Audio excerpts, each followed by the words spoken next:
एक अहंकारी राजा की कहानी।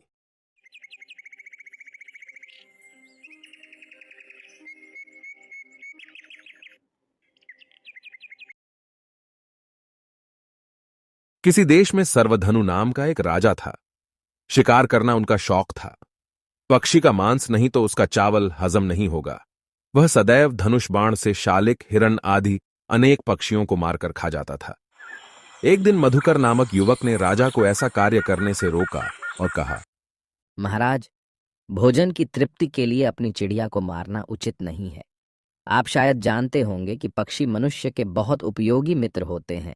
गौरैया और चैलिस जैसे पक्षी फसलों के लिए हानिकारक कीड़ों और मकड़ियों को खाकर फसलों की रक्षा करते हैं।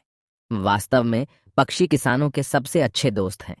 इसलिए जनहित के लिए आप पक्षियों का शिकार करना बंद करें। युवक की बात सुनकर राजा क्रोधित हो गए। इतना बड़ा साहसिक कार्य उसे चाहिए, अनुचित सिखाता है। लेकिन उसने युवक को मारा नहीं, किसी तरह उसे बचा लिया।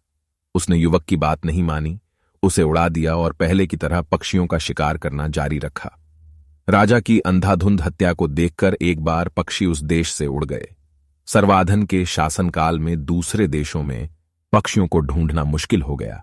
एक दिन मधुकर दुखी होकर दूर देश चला गया। उस देश के राजा की एक बेटी थी।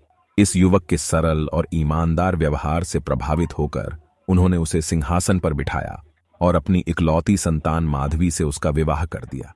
राजा सर्वधनु भी भिखारी बन गए। एक दिन वह मधुकर के देश में भिक्षा मांगने आया। मधुकर उसे देखते ही पहचान गया। उन्होंने उसे राजमहल का अतिथि होने का सम्मान दिया।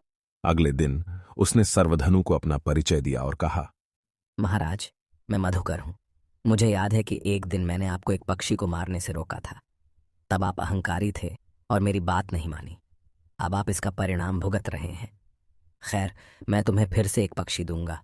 तुम फिर कभी किसी पक्षी को नहीं मारोगे। यह कहते हुए मधुकर ने सर्वधनु को पिंजरे में पक्षियों का एक झुंड दिया और कहा, इन पक्षियों को ले जाओ और अपने देश लौट जाओ। अपने बच्चों की तरह उनकी देखभाल करो। और वो जो लाल वाला बटन है उस पे भूकंप लेके आओ या फिर भूचाल, मुझे नहीं पता, बस क्लिक हो जाना चाहिए।